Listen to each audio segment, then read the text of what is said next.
হিলির হাড়িপুকুর এলাকায় যৌনাঙ্গে লুকিয়ে 51 লক্ষ টাকার সোনার বিস্কুট পাচারের সময় ধৃত এক ভারতীয় মহিলা। ঘটনায় চাঞ্চল্য ভারত বাংলাদেশ সীমান্তে। ওপেন বর্ডার দিয়ে বাংলাদেশ থেকে ভারতে 51 লক্ষ টাকা মূল্যের সোনার বিস্কুট পাচার করার সময় এক ভারতীয় মহিলা পাচারকারীকে আটক করল বিএসএফ। ঘটনায় চাঞ্চল্য আন্তর্জাতিক সীমান্তে। ধৃত ওই মহিলার নাম খতেজা খাতুন। ধৃত ওই মহিলার বাড়ি হিলির হাড়িপুকুর এলাকায়।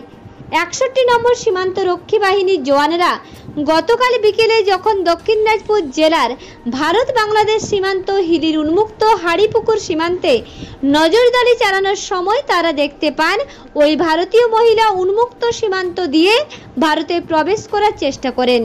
বিএসএফ এর সন্দেহ হওয়ায় জওয়ানরা মেটাল ডিটেকটিভের মাধ্যমে দেহের মধ্যে মেটাল জাতীয় কিছু থাকার সন্ধান পায়। তারপর হিলির হাড়িপুকুরের বাসিন্দা ওই মহিলা স্বীকার করেন তার যৌনাঙ্গে সোনার বিস্কুট রয়েছে। এরপর একে একে 6টি সোনার বিস্কুট যৌনাঙ্গ থেকে বের করেন ওই মহিলা। ওই 6টি সোনার বিস্কুটের আনুমানিক বাজার মূল্য 51,21,828 টাকা বলে বিএসএফ সূত্রে জানা যায়। সোমবার সন্ধ্যায় আইনি প্রক্রিয়া শেষ করে ওই মহিলাকে হিলি শুল্ক দপ্তরের অপরাধ দমন শাখার হাতে তুলে দিয়েছে বিএসএফ বলে সূত্রের খবর। পুরো ঘটনা খতিয়ে দেখছে 61 নম্বর বিএসএফ ব্যাটালিয়নের জওয়ানেরা।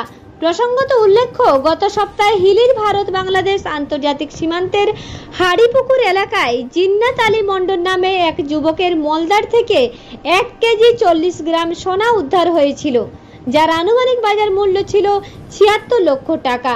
পরপর দুটি সোনা পাচারের ঘটনায় বিএসএফ এর হাতে ধৃত 2 ভারতীয়। ঘটনায় চাঞ্চল্য হিলির ভারত বাংলাদেশ সীমান্তে।